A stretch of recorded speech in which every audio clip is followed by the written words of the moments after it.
This is 5 in 10 from Skywatch TV for January 27th, 2020. I'm Derek Gilbert. Topic number 5 today, of course, the coronavirus. This weekend, it sort of exploded into public consciousness. The latest numbers, which will no doubt be obsolete by the time you see this, and probably inaccurate to begin with because we're not confident in the figures that we're getting from the government of China. Nearly 2,800 cases confirmed, 81 deaths so far. Thailand and Hong Kong, each reporting 8 cases of infection. The U.S., Australia, Taiwan, Macau, 5 each. Japan, Singapore, Malaysia have 4 each. France and South Korea, 3 each. 2 in Vietnam, 1 each in Canada and Nepal. No deaths from this disease reported outside of China at this point. Chinese health officials say the virus is mutating and is transmittable through human contact. 2 scientific analyses of the epidemic say each person infected can infect between 2 and 3 other people. That's what's called the R0 value, which some put as high as 3.8, which means one infected person could infect as many as 4 other people. And for a disease like this, that is, in the words of Harvard epidemiologist Dr. Eric Feigl-Ding, thermonuclear pandemic level bad. Because the incubation period on the disease is up to 2 weeks, meaning people can be transmitting the disease for up to 14 days before they start showing symptoms.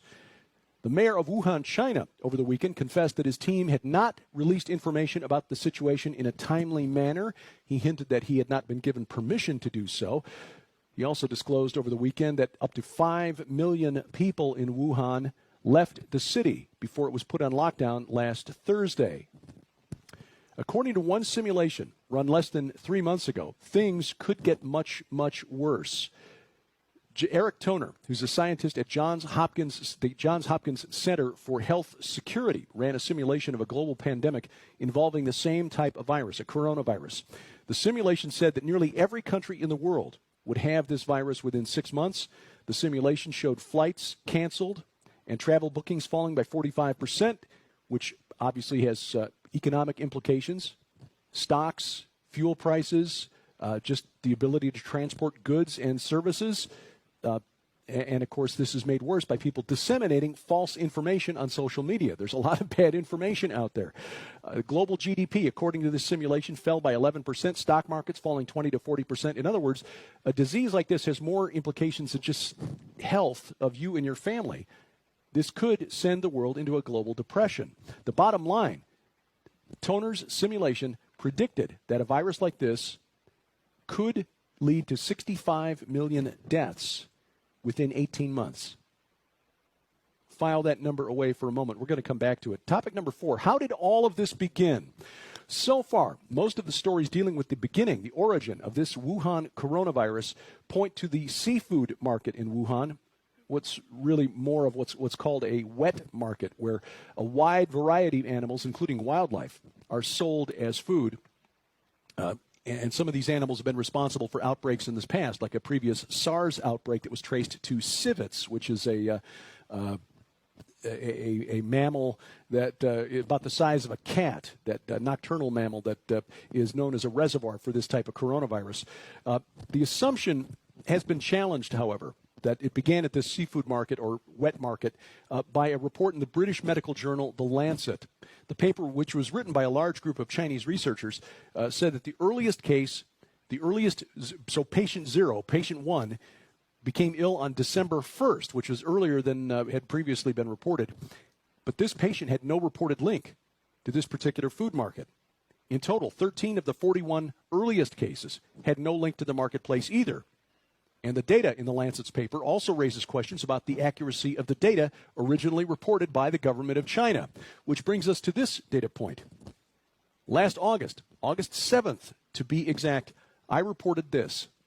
On March 31st, according to the CBC, scientists at Canada's National Microbiology Lab shipped live samples of Ebola virus back to Beijing on a commercial Air Canada flight.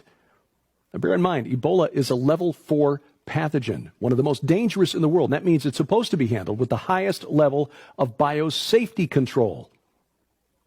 I don't need to tell you that flying on a commercial jet is not exactly the highest level of biosafety control. Well, 2 months after the samples arrived in Beijing, the Public Health Agency of Canada referred what it called an administrative matter to the Royal Canadian Mounted Police. The two Chinese scientists were escorted out of the National Microbiology Lab. Security clearances revoked. No charges filed yet. We're still not clear as to what they were trying to do by shipping live Ebola virus back to China. Now, over the weekend, Bill Gertz of the Washington Times reported on a 2015 broadcast by Radio Free Asia, in which they reported on a televised report in China about the Wuhan Institute of Virology. The Wuhan Institute of Virology. It's the only site in China rated as a BSL-4. That is the highest biosecurity safety level, the only laboratory capable of working with deadly viruses like Ebola, Marburg, and these deadly coronaviruses like SARS. Gertz quoted Danny Shoham, who's a former Israeli military intelligence officer who studied Chinese biological warfare, and said this institute in Wuhan is linked to Beijing's secret bioweapons program. Mr. Shoham holds a doctorate in medical microbiology, so he is somebody in a position to know what he's talking about. He was a lieutenant colonel with Israeli military intelligence between 1970 and 1991, a senior analyst for biological and chemical warfare around the world. China denies having any offensive biological weapons, but the United States Department of State issued a report last year and said it is suspicious of covert biological warfare work in China. Here's the relevant detail. The simulation at Johns Hopkins University that ended with 65 million dead was based on a coronavirus modified with a virus called Nipah. Now, Nipah usually harbors inside bats and pigs. In pigs, it normally just causes a mild disease. But if you watched Sci Friday for any length of time, you know that viruses are transmissible and diseases between pigs and humans.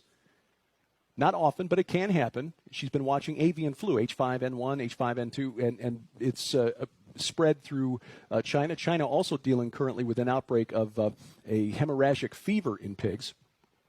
When it is in pigs, it's generally just a mild disease. But in humans, the Nipah virus can kill as many as a third of the people that it infects. The mortality rate up to 1/3. For comparison, the Spanish flu of 1918, 1919, which killed an estimated 50 million people around the world, the mortality rate of the Spanish flu is estimated at between 2.5% and 5%. Now, the thing is, Nipah is not easily transmissible from human to human.